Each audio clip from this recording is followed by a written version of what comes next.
Thank you, Mr. Mohandas Pai and Mr. Subrahmanyam. In fact, after we launched Republic Kannada, so we've been spending a lot of time in Bangalore. So Mohandas Pai, this day starts like this. He wakes up in the morning and takes on the Congress government. Before he goes to bed, he takes on the Modi government. He's a Modi government backer. He's also a Modi government critic, right? Mohandas Pai, how do you manage to be both a backer and a critic and yet outspoken and maintain so many friends? Well, I think the important thing is to love your country and put your country first like Arnab does. In fact, I want to congratulate you, Arnab, for doing this. This is the new India that we all dream about. An India which will take its standing in the world. We are 17% of humanity, and we must think like 17% of humanity, not a third-rate, third-world country. So we must dream big, create things big, and we must have visible signs of progress. So young people get inspired to think big, because we are the big country, and we are going to be the most dominant big country in the world. And the planet belongs to us, not to the United States or to Europe, who are shrinking. So thank you very much for this. I think the important thing is to be politically neutral. Praise the government, any government which does work well. Critique the government when they don't do work, without having any ideological bias. And look at India first and put the interest of all Indians first. And two, very importantly, contribute personally to all political parties. Anna, the tragedy of this country has been, we are not paying the price for democracy. Democracy is expensive. I was speaking to a minister in Karnataka, and he said in the local Lok Sabha election, each assembly spent 20 to 30 crore rupees. In one assembly, they spent 160 crore rupees. You can imagine what is happening in Maharashtra today. They'll be spending 3 to 4,000 crore rupees. So democracy is expensive. Where do they get money? They get money through other means. So the crooked people get money, right? The crooked contractor get money. The contractors give money, and politically they become, immune to all these people because they've got to pay back. I asked a former prime minister from Karnataka, why do you give seats to very corrupt people? Then he told me, man, do you give me money? You abuse me every single day. You criticize me every single day. You don't give me money. They give money. I need money to run the political party. So I give my personal contribution to all political parties for the last 15 years by check. And I tell them, I want my name there.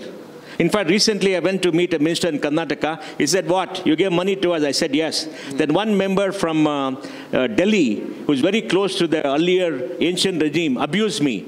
I called him a darbari, I called him a family returner, I called him a court jester, and told him I'm one of the biggest contributors to his party, individually. So I think the key is to be independent, to be bold. And I don't believe that we have to live in fear. Though today, Arnab, much of business lives in fear in this country. So we need more people to stand up and to believe this country belongs to us. And these people are the people who are there to drive this country for us. And the political leaders are answerable to us and speak up. And if you do it honestly, they respect you. I visit all political parties and have a honest conversation. Yeah. I'll take one part of what you said. First of all, there's only one former Prime Minister from Karnataka, so you gave it away. Secondly, you said businessmen live in fear. I want to put that to BVR Subrahmanyam because, so when explain that. Okay, go ahead. Why do businessmen live in fear? In the UPA era, all political parties use ED and income tax for whatever purposes, okay? I mean, Arnab was a victim of, in Maharashtra, right? They use it for various purposes in the guise of enforcing the law. In the UPA era, if somebody came home and did something to you, you could go make a deal with the minister. Okay. In the NDA, you can't make a deal. They don't allow you. And so they got the powers back. But the problem is, there is no end to the litigation. It goes on and on and on.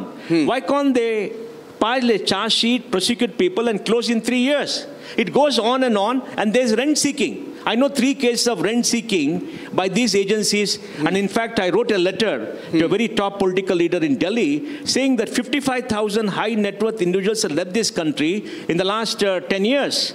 And we have about 3 lakh crores of purchasing power, which has gone away because each of them will spend 2 to 3 crores a year. It is a big worry, not because they're not doing the job, because they're not ending it, and there's no political oversight on them to make sure they do the job. They have to file charge sheet, they have to close the case in 3 years, because we are victims of a broken justice system. The broken justice system is one of the biggest challenges this country faces because we don't get justice by going to court. It takes 15 to 20 years. And like our president, Honorable Prime President told the Chief Justice, give justice to poor people. This country lacks justice. So all this has come together, and that's the reason I make this statement. I want to get a response from Mr. BVR Subrahmanyam to that. You heard what he said. I saw you nodding. I don't know whether you agreed with him, especially on the delayed litigation part, Mr. Subrahmanyam. Nodding meant I was trying to absorb what he was saying. Yes. So, do you agree with him that when he says that businessmen live in fear? I don't know whether businessmen want to strike a deal, but he also says that you can't strike a deal today with the government because he's primarily saying that they are not corrupt, right? But is there anything more that the government can do to help speed up the litigation process? Okay, let me try to disentangle a lot of things which Mr. Pai said. Number one, there have been tremendous improvements in the last decade or so in the way our tax systems and other systems operate, At the individual level, I think the tax system is no longer a nuisance. You not only have electronic filing of taxes, you have faceless assessment. You actually don't know who is assessing you, and the person who is assessing you doesn't know who you are. So that has actually made life easy for millions of people. What is the problem on the corporate side? The corporate side have actually seen tremendous reduction in the tax rates over the last decade. 15% taxes is among the lowest in the world. What is actually the problem is it's not a question of fear. I don't like the way the tax system operates in terms of how it affects me. So the taxes, some groups may feel are too high. Some may feel that, and it's particularly true of the city where he comes from, which is Bangalore, which you have a lot of startups, etc. Yes. They are the people who are actually thinking of shifting headquarters to Dubai, Singapore, because they are trying to move to low tax jurisdictions. And it's not just owners, it's even employees. Because when ESOPs vest with them, there are taxes which are going to kick in. It's not a fear of the taxman. It's a fear of a new tax rate which I will now be, asked to pay. I think improvements are being made in that. For example, you see the last budget, the angel tax was actually reformed. I think you have a listening government which has got its ear to the ground, and it is modifying things as and when it is required. The movement of rich people or high net worth individuals is actually a global phenomenon. You will find a larger number of high net worth individuals moving from London to New York, from New York to someplace in Europe. This is a global thing. People in that category are actually global citizens. They move around. Right. But if you look at the bulk of Indian citizenry and high net individuals, they actually live in India. Because this is where the business is. In fact, thanks to things like Gift City and all coming up, I am actually seeing a reverse move of high net worth individuals coming in. But an additional point which he said, which is very, very relevant, and I'd like to mention that. The problem of litigation.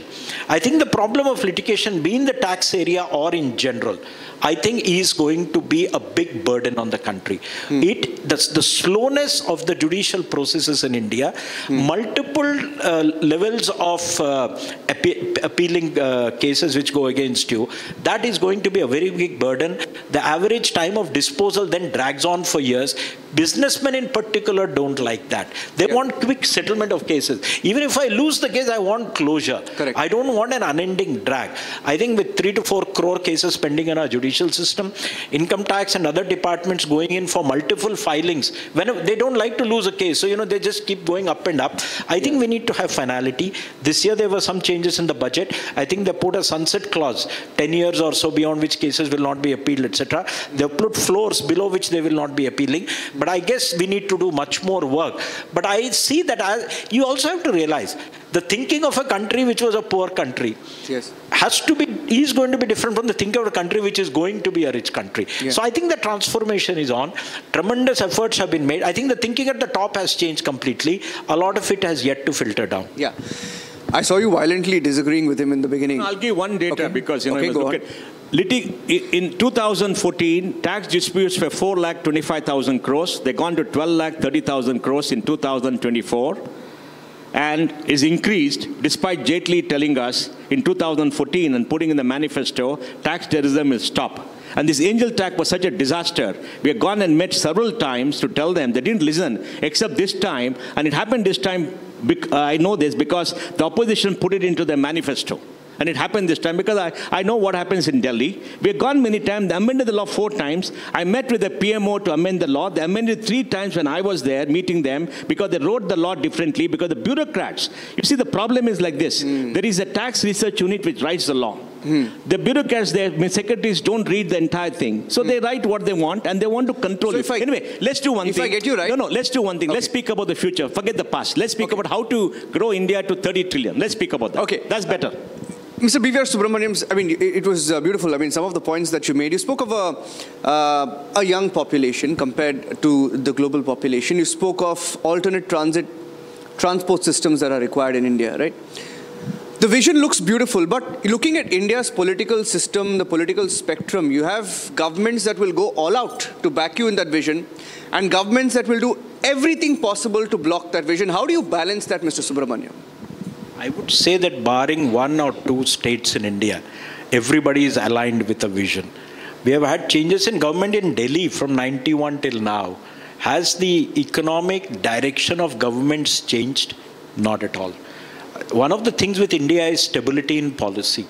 We stick to what we say. And course corrections are there. And if you look at it national level, as I said, barring a state here and there, by and large, irrespective of the nature of the government, people are working hard to actually realize the vision. As I myself have said, the Niti Ayog's governing council consists of all the Chief Minister of India, and it's chaired by the Prime Minister. And that's where he gave a call for states to prepare visions. All states are preparing visions. Even a state like Tamil Nadu, which is quite critical of Delhi, has prepared a vision for itself. So this, and when I just heard Mr. Pai say that Karnataka government has also prepared a vision. I also know cases where there have been changes in government at the state level, but the governments have stuck to the path. So I think you will have minor changes at the margins, but by and large, something which is taking the people forward is not something the political class is going to dislike. They're going to actually embrace it. I actually know a live example where there's been a change in government, and irrespective of the change in government, the work is going on. Yeah. Mr. Pai, you have very strong views. I mean, I've read some of your tweets, and in the south, and when I say in the south, in Karnataka, in Tamil Nadu, in Telangana, in Andhra Pradesh, it's become a narrative now for political opponents of the BJP. They say that southern states get a raw deal from the center, right? And there's a huge sentiment built around New Delhi. Do you think there is some basis to that sentiment? Of course, there's a basis for that. Let's be honest about it. You feel South Indian states are given a raw deal? Absolutely. But before that, let me join issue with him because he and I are on the same page about the future of India. Yes. Give me 2-3 minutes to talk about that. Please go ahead. To build a country, you need 3 things: human capital, physical capital, financial capital. In human capital, we don't have a population issue because you're growing at, fertility has come to 2.0. We're growing at 0.8%. The whole of the south has a fertility of 1.7. Punjab 1.6 because they seem to be going out somewhere else. And by 2035, 1 or 2 states in the south will actually shrink in population. And I believe by 2040, India's population will start shrinking because we are not producing enough babies. Now the population is going up primarily because, we are living longer and more healthy. That's point number 1. Point number 2, the big challenge for India is an aging population. We have 13 crore people above the age of 60 today. It'll go to 20 crore people above the age of 60 by 2030. China has about 25 crore going to 35 crore. So that issue we have to tackle. And if you look at education today, 1,200 universities, 55,000 colleges, 4.3 crore young people in college, 1 crore graduate every year, 28.7% gross enrollment rate, and we have more women graduating than men. In America, 56% of graduates are women. When more women graduate than men, the country changes and India is changing. And if you look at social groups, which I don't think politicians in Delhi look at data, and I would like him to talk about this data because they publish the data. Yes. If you look at who are the graduates, SC makes up 18.2% of population, I think, the last census. There are 16.2% of students in college. Tribals make up 8.2%, there are 6.2%. Backwards are 40% of population, 36% of students. And Muslims are 15%, only 5.2%, but that's because of bad community leadership. And all these communities, enrollment is growing at 6.2%. Enrollment is growing at 3.6% for the whole country. In another 5 to 6 years, we'll have 7.5 crore people in college with the GR going to 50. But we have solved the access issue in education. We need quality. So what is the big challenge in human capital? The big challenge is, can we create enough jobs? And let me give you data. Between 2000 and 2020, we had 50 crore Indians being born. We are producing 2.5 crore babies a year. Right now, it's come down to 2.3. And by 2030, it'll come down to 2 because it's coming down. They're all entering the workforce, 2.5 crores a year. 1.5, 1.6 crore required jobs. We are creating 1.6 crore jobs as per EPFO. But 80% of jobs pay only 20,000 rupees. We have to increase. So there is a lot of backlog. Today, 45% of the workforce is in agriculture. And in agriculture, remarkable thing has happened. Women make up 63% of workforce, men 37%, and more women are working. PLFS data says women are 45% of the workforce, and thus going up. There's a social churn taking place, and the need for #1 priority for India, for Viksit Bharat, should be the creation of good quality jobs. We require different strategy. For example, he must pick up 300 of the poorest districts and create special employment zone and incentivize job creation. Now they got this internship program, which I think is very anemic. It's a good thing, but very anemic, because we must create labor-intensive jobs in the poorest districts where people are coming off the ground. We must invest in the urban sector so that India grows, because the urban sector creates more jobs and taxes. Today, let me give you data. We spend 8 lakh crore as subsidies. 3.5 lakh crores or 4 lakh crores union government. My government in Karnataka is spending 1 lakh crore. We are broke. Tamil Nadu spends 1.42 crores. They're borrowing money to give subsidies. So is my government in Karnataka, because they increased it by 56,000 crores in 1 year.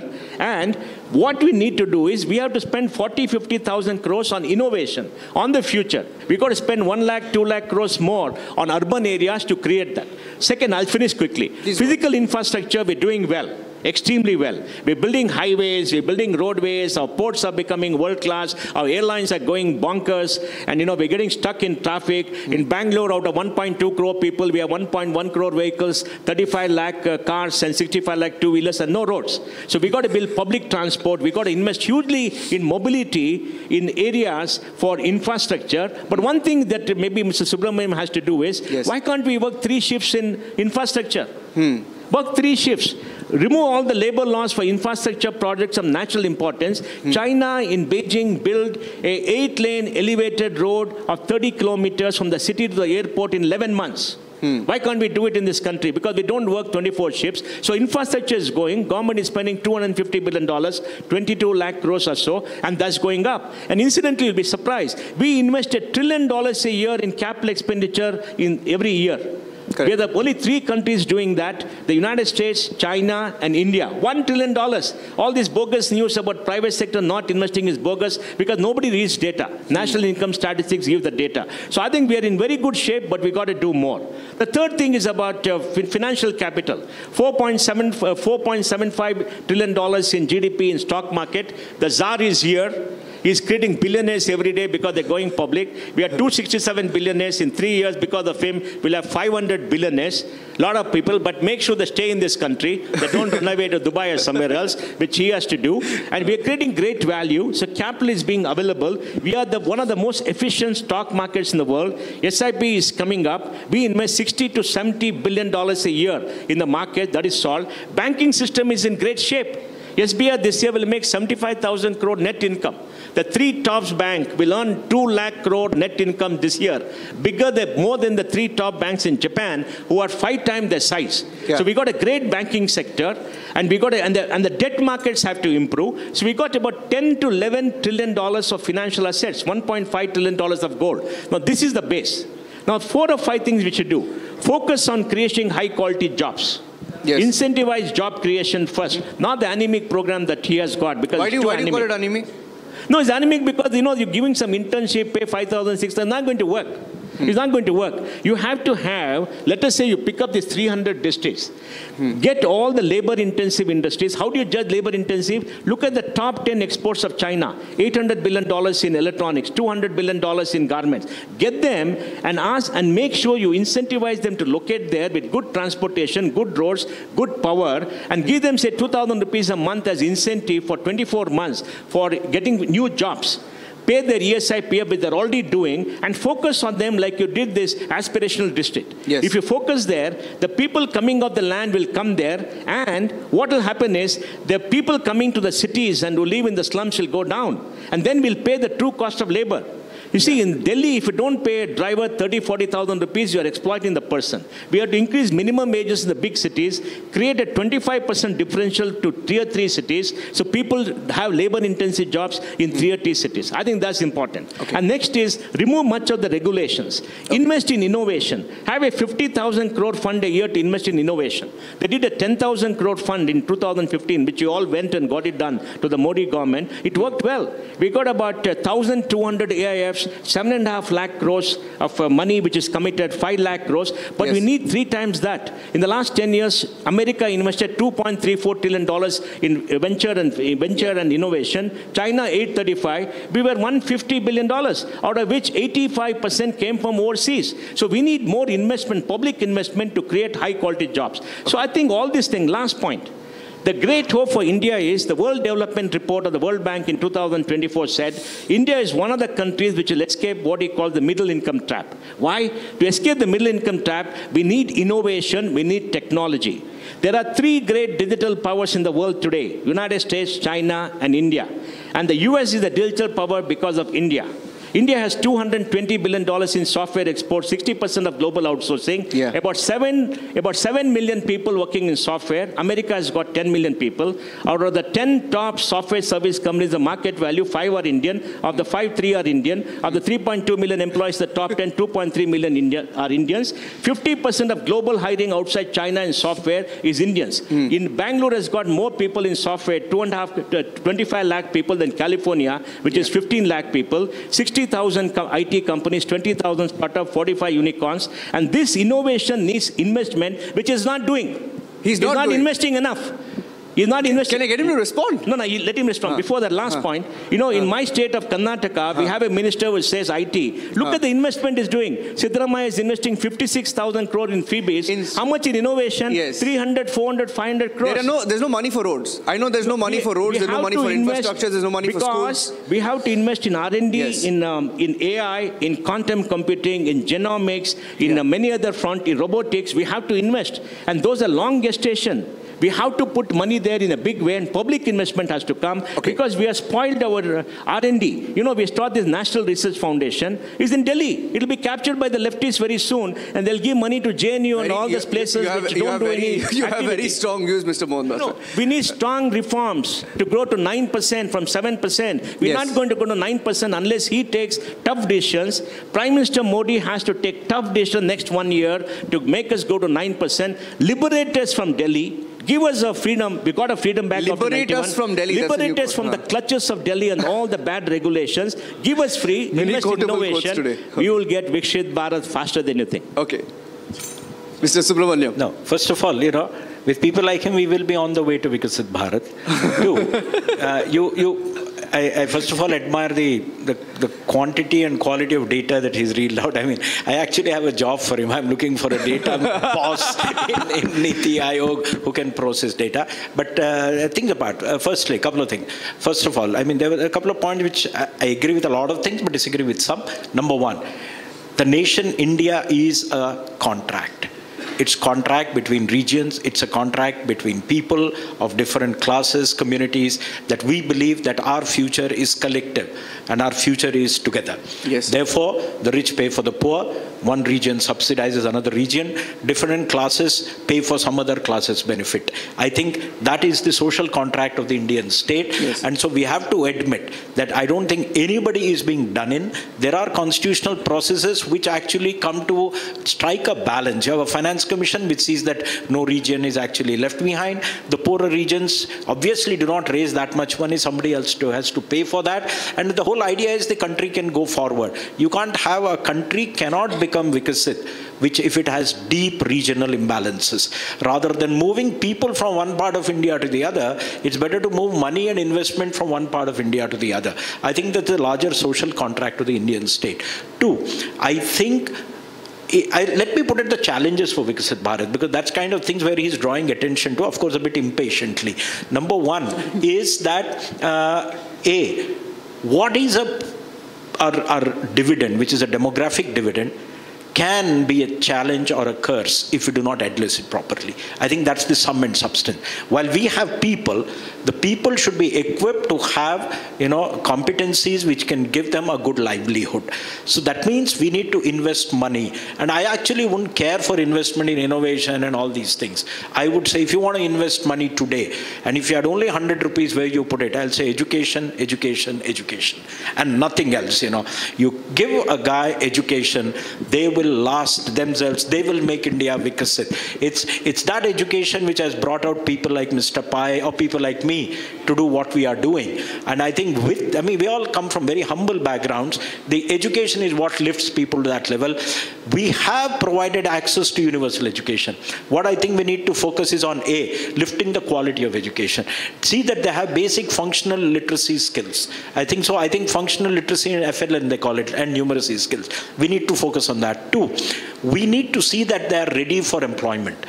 3, focus on creating industrial sectors which are actually job intensive, which are labor intensive. What would they be? In the initial stages, there'll be leather, there'll be textiles, there'll be a whole lot of such stuff. This is what China grew on. China didn't grow by making EVs and semiconductors on day one. Even the Apple phones came much later. They grew on leather, textiles, shoes, and that kind of stuff. Then moved to the next stage, and then now they are advanced and they are competing with the United States. I think we need to do all three together simultaneously because we don't have much time.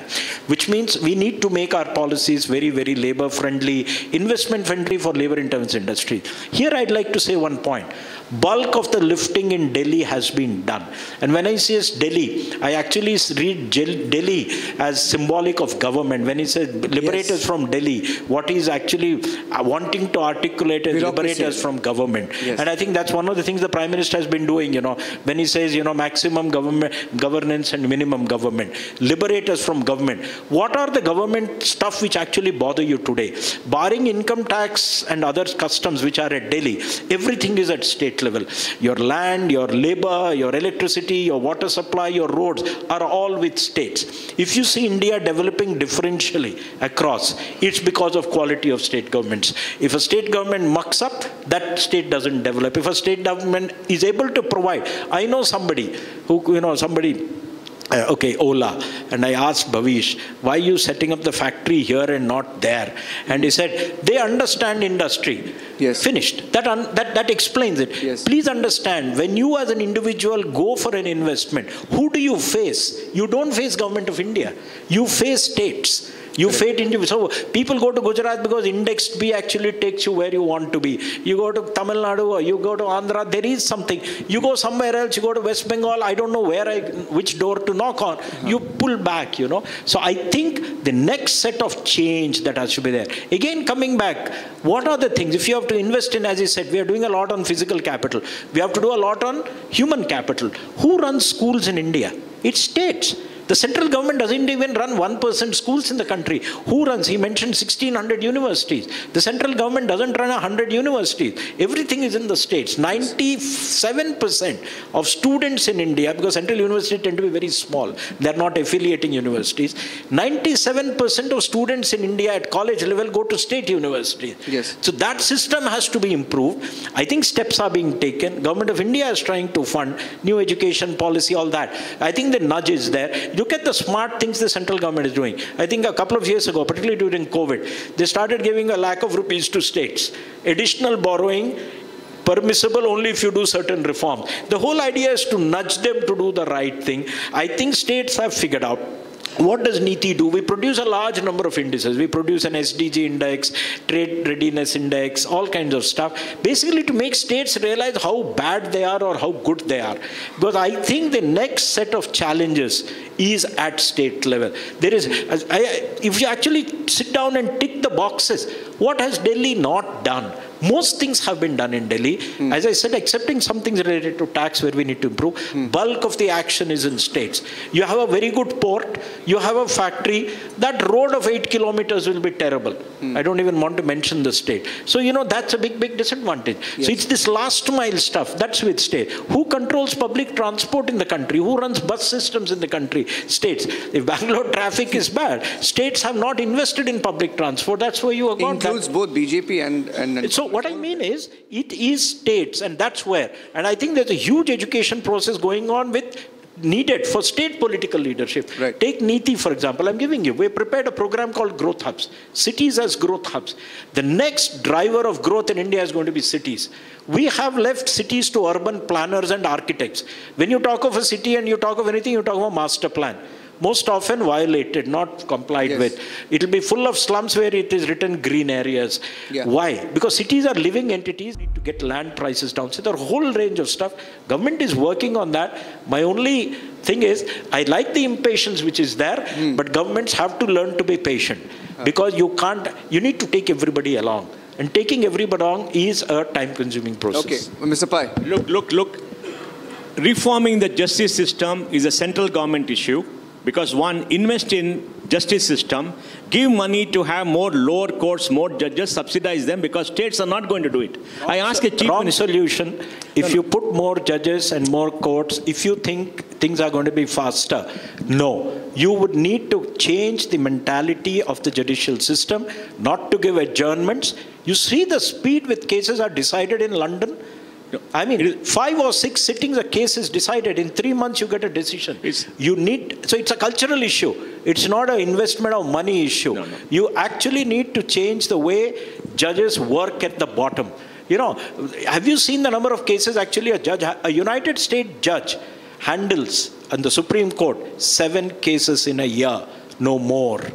So you don't, everything doesn't get, here a bail application goes to the Supreme Court. Can I ask, if your State Bank of India headquartered in Bangalore, State Bank pays 25,000 crores, is not Karnataka's share, is all India share. So corporate tax comes from all India, is not your share. Income tax also, part of it substantially from local, but it comes from all India. Custom duties come from the ports, whoever has got the port. UP doesn't have a port, maybe an inland port. And then excise duties, of course, local states. Now, when you have this 15th or 16th Finance Commission, we have seen Karnataka share decline from 5.5% to 3.6%, which is a large decline. Yes. They could do one thing, give taxes this 42% based on population, by which UP and BR will get more.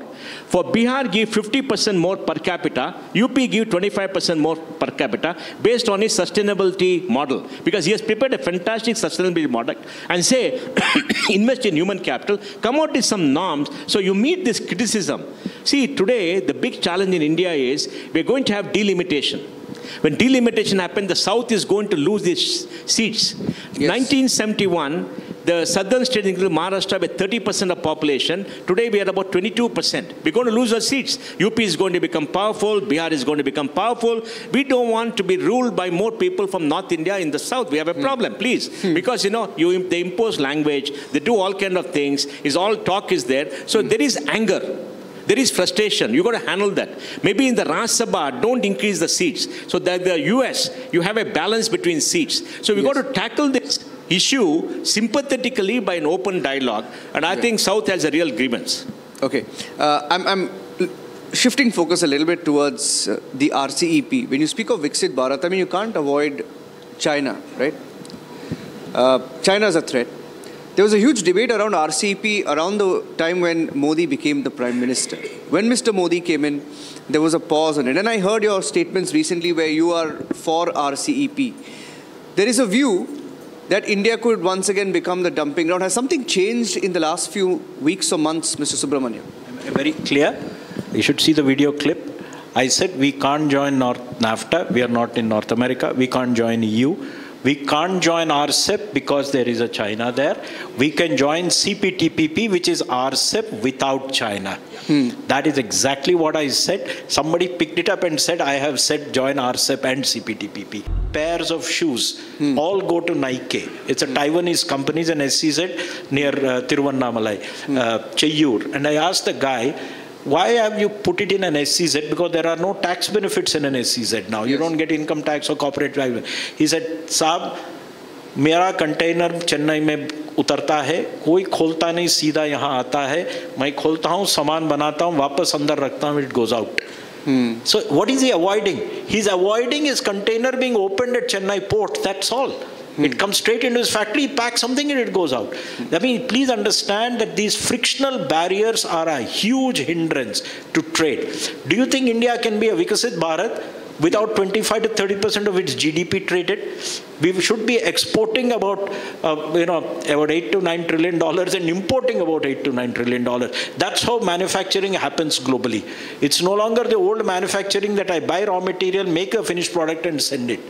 You make things, and a Dell computer has parts from about 60 countries. Yeah. An Apple iPhone has from 25. So you need to make it seamless. Okay. And seamless happens through trade agreements, cutting tariffs, cutting down frictional barriers. Day starts like this. He wakes up in the morning and takes on the Congress government.